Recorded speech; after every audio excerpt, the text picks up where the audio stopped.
قربانی کے مسائل۔ قربانی ایک مالی عبادت ہے جو مخصوص جانور پر مخصوص ایام میں اللہ کے نام پر قربان کیا جاتا ہے۔ تو اس کے مسائل ہیں۔ تو سب سے پہلے مسئلے میں سے یہ کہ قربانی کس پر واجب ہے۔ تو قربانی جو ہے مالک نصاب اور صاحب استطاعت پر واجب ہے۔ یعنی اگر کسی کے پاس 52.5 تولہ چاندی یا اس کی مالیت ہے یا 7.5 تولہ سونا یا اس کی مالیت ہے تو ایسے شخص پر قربانی ان مخصوص ایام میں واجب ہے۔ یا پھر ضرورت اصلیہ سے اتنا زائد مال ہے کہ جانور کو خرید کر ان مخصوص ایام میں اللہ تبارک و تعالیٰ کے نام پہ قربانی دے سکتے ہیں، قربان کر سکتے ہیں، تو پھر جو ہے اس پر بھی قربانی واجب ہے۔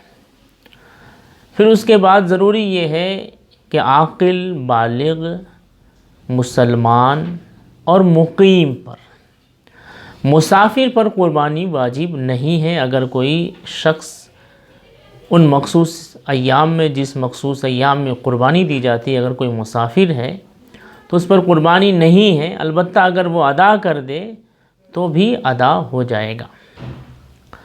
اب رہی بات کہ قربانی کے ایام کیا ہیں، تو قربانی کے ایام 10 ذی الحجہ کی صبح صادق سے لے کر 12ویں ذی الحجہ کے سورج کے غروب ہونے تک ہے۔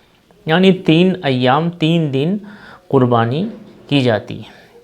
اب مسائل میں سے ایک مسئلہ یہ بھی ہوتا ہے کہ قربانی کیا صرف دن میں کرنی چاہیے یا ان مخصوص ایام جو قربانی کے 3 دن ہیں کیا اس کے رات میں بھی قربانی ہوتی ہے؟ تو جی ہاں، اگر کوئی شخص رات میں بھی قربانی کرے تو ادا ہو جائے گی، لیکن بہتر یہ ہے کہ دن میں کریں۔ رات میں کرنے سے معاملہ یہ ہے کہ جانور کے مکمل طریقے سے رگ کٹیں یا نہیں کٹیں گے، وہ روشنی اور اندھیرے کا مسئلہ ہوگا۔ تو اسی لیے علماء کرام نے رات میں قربانی کرنے سے منع فرمایا ہے۔ یہ نہیں کہ نہیں ادا ہوگا، ادا تو ہو جائیں گے، لیکن منع ہے۔ تو لہٰذا ہمیں چاہیے کہ ہم دن میں قربانی کر لیں، ہے نا۔ اور رہی بات یہ کہ کون سا جانور ہونا چاہیے قربانی کے لیے، تو گائے ہے، بیل ہے، بھینس ہے، بکرا ہے، بکری ہے، دمبا ہے، یا اس قبیل سے جو جانور ہیں ان جانوروں پر قربانی دی جاتی ہے۔ اب رہی بات کہ بڑے جانور میں کتنی ناموں سے قربانی دی جاتی ہے یا کتنے حصے لیے جاتے ہیں، تو بڑے جانور جیسے کہ گائے ہے، اونٹ ہے، یا پھر جو ہے بھینس ہے، تو ان بڑے جانوروں میں 7 لوگوں کے نام سے قربانی دی جاتی ہے ایک جانور پر۔ یعنی 7 لوگوں کا نام، 7 حصے ایک جانور پر، بڑے جانور پر لیے جا سکتے ہیں۔ اور اسی طریقے سے چھوٹے جانور جیسے کہ بکرا ہے، بکری ہے، دمبا ہے، تو ایسے جانوروں میں ایک آدمی ہی قربانی اپنی طرف سے کر سکتا ہے۔ اب رہی بات کہ یہ بڑے جانور جیسے کہ اونٹ ہے تو اس کی عمر کتنی ہونی چاہیے، تو اونٹ کے تعلق سے یہ ہے کہ اونٹ کی عمر جو ہو وہ 5 سال ہو، اور یہ گائے یا بیل جو جانور ہے بڑے، اس کی عمر 2 سال ہو، اور بکرا اور بکری کی عمر جو ہے 1 سال ہو۔ ان جانوروں کو قربانی کے ایام میں قربان کیا جائے۔ اب رہی بات یہ کہ کیا جانور میں اگر کوئی عیب ہو تو کیا ایسے جانور کی بھی قربانی ہوگی؟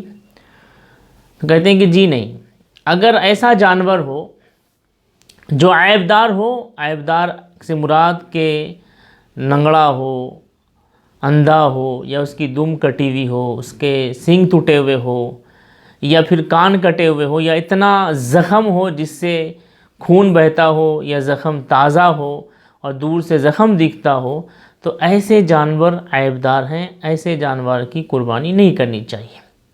عیب سے پاک ہونا ضروری ہے، بے عیب جانور ہی قربان کرنی چاہیے۔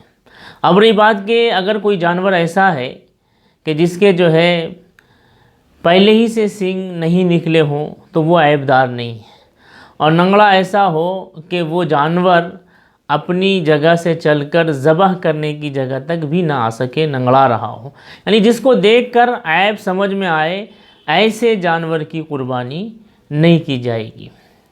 اب رہی بات مسئلہ ایک یہ بھی ہے کہ جب ہم قربانی کرتے ہیں تو کس کی طرف سے قربانی کریں؟